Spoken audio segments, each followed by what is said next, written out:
자, 오늘 본문은 창세기 37장 20절에서 27절입니다.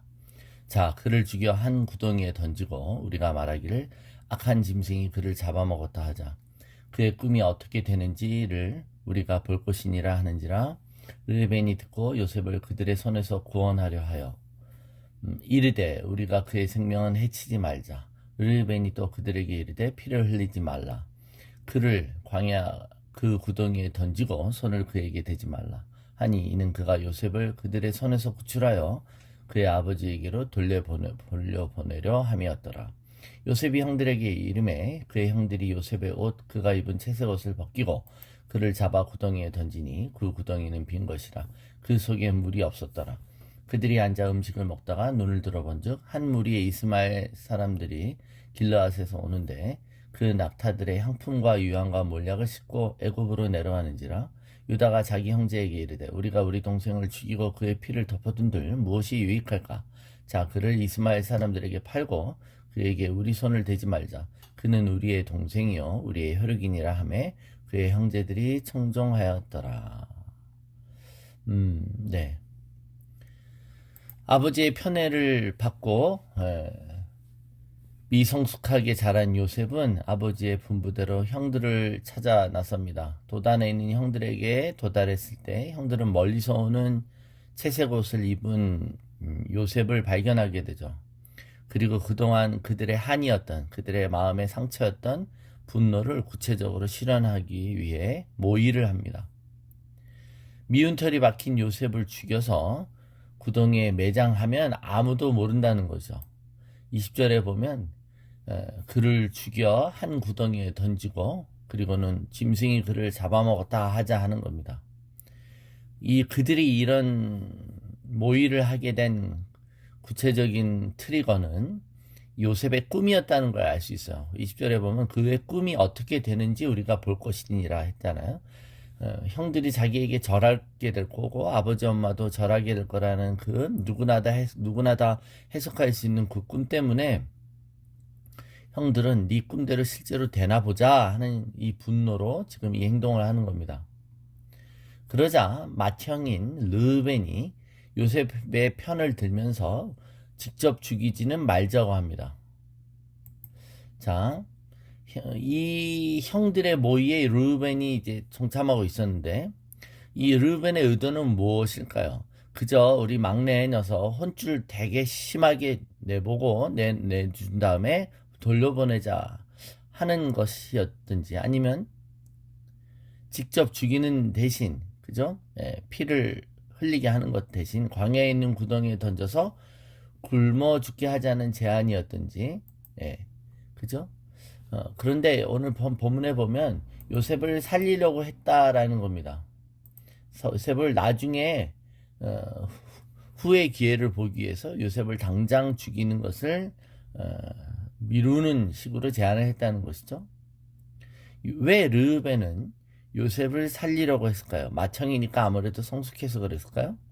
우리가 여기서 유추할 수 있는 부분이 있습니다. 르벤이라고 더 상처가 없는 것은 아니었죠. 다른 사람보다 요셉에게 덜 상처를 받아서라기보단 어떻게 보면 르벤은 형제들 중 가장 무서운 죄를 지은 사람이었기 때문이죠. 다시 말해서 르벤은 서모인 빌하와 통관한 사람이었어요.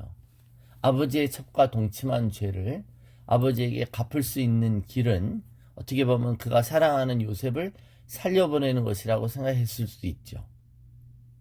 그러니까 여기서 장자로서의 리더십을 발휘해서 자신의 실추된 그 위신을 회복하기 위한 좋은 기회로 생각했을 수도 있습니다. 자, 르벤의 진짜 저희가 무엇이었든지 상관없이 르벤은 일단 요셉을 당장 죽이자는 분노를 그치게 하는 데는 일단 효과가 있었습니다. 그러나 이런 르벤의 애매모호한 태도는 야곱의 다른 아들들의 분노와 요셉을 보호하는 사이에서 어중간한 입장에 서게 되는 것이죠. 22절에 보면 이르되라는 표현이 있어요. 22절. 르벤이 그들에게 이르되 피를 흘리지 말라. 그죠? 이 이르되는 명령했다는 거예요. 그 말은 그는 충분히 이 모든 것을 무효화시킬 수 있는 장자로서의 맏형으로서의 권세가 있었다는 겁니다. 동생들을 지휘하는 위치에 서 있었다는 것이죠. 그가 이 모든 모략을 중지시킬 수 있었다는 겁니다. 그런데 일방적으로 끌고 가지 못했습니다. 왜죠? 그는 또한 동생들과 척을 지기도 싫었던 것이죠. 이런 태도는 르브벤의 고상한 중립주의라고 할 수 있습니다. 우리가 무엇이 옳은지 알면서도 그것을 과감히 결단하지 못하는 이유는 눈치를 보는 거잖아요. 눈치를. 믿음의 결단을 하지 못하거나 거짓과 타협하는 경우가 바로 이런 경우입니다. 고상한 중립주의 때문입니다. 우리가 기독교가 진리인 걸 알면서도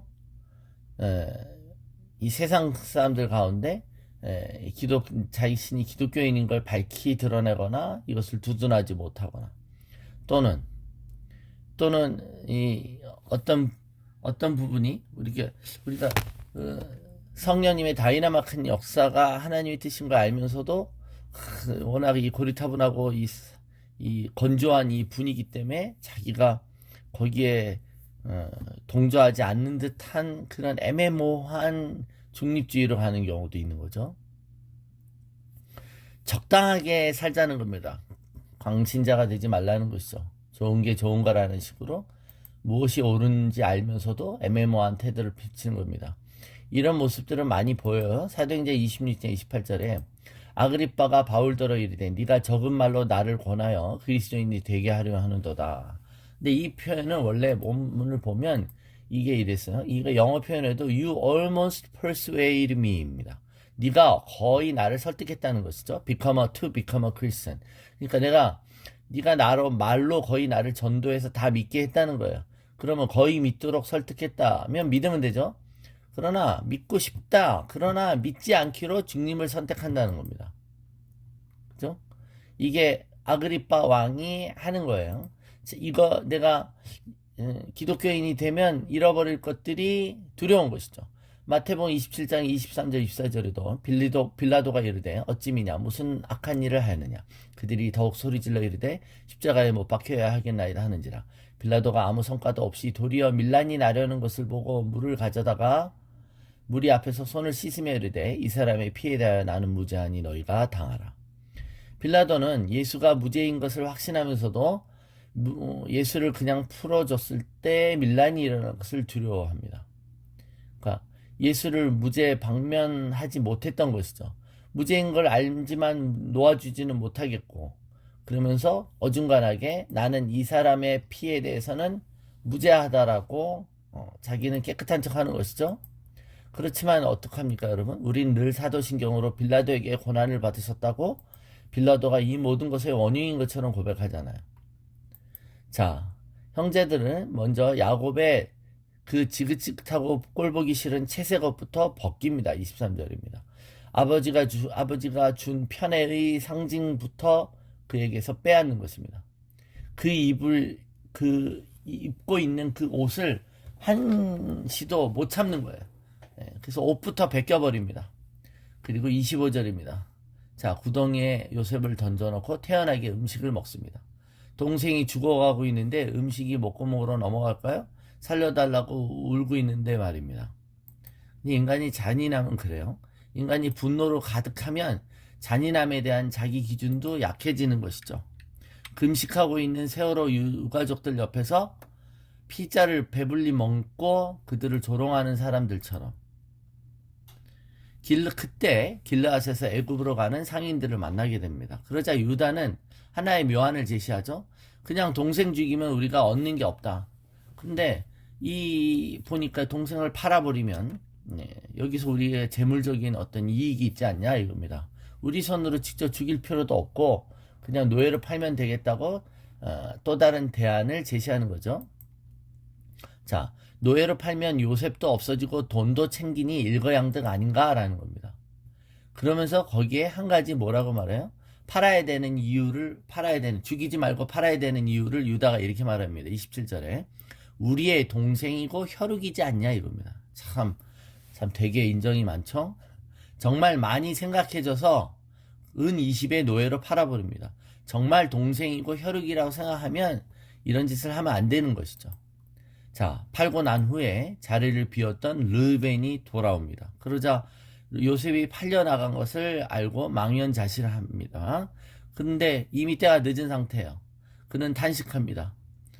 그는 형제들이 저지른 범죄에 대해서 아버지에게 말을 하지 못해요. 그죠? 그리고는 그들과 같은 배를 탑니다. 그들과 공범자가 되는 것이죠.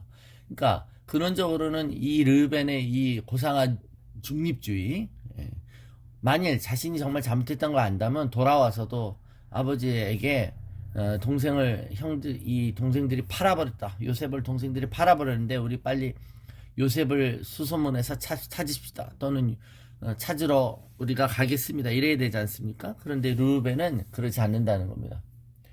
르우벤도 요셉이 중간에 동물에게 잡혀 먹인 것으로 증거를 조작하고 그 말에 동참합니다. 아마 아버지 앞에 가서 설명할 때 누가 설명했을까요? 맏형인 르우벤이 오히려 그렇게 말했을 거라는 겁니다. 그러니까 여러분, 우리가 살아갈 때 이런 애매모호함과 한편에 서지 못하는 부분이 있는 겁니다. 위기가 왔을 때 특별히 더 그렇습니다. 예수님의 제자들이 살려고 도망쳤던 것처럼 베드로가 예수님 곁에 쫓아갔지만 완전히 달아나지도 못하고 또 근처를 어중간히 따라갔던 것처럼 이 어중간함이 우리에게 문제인 것이죠.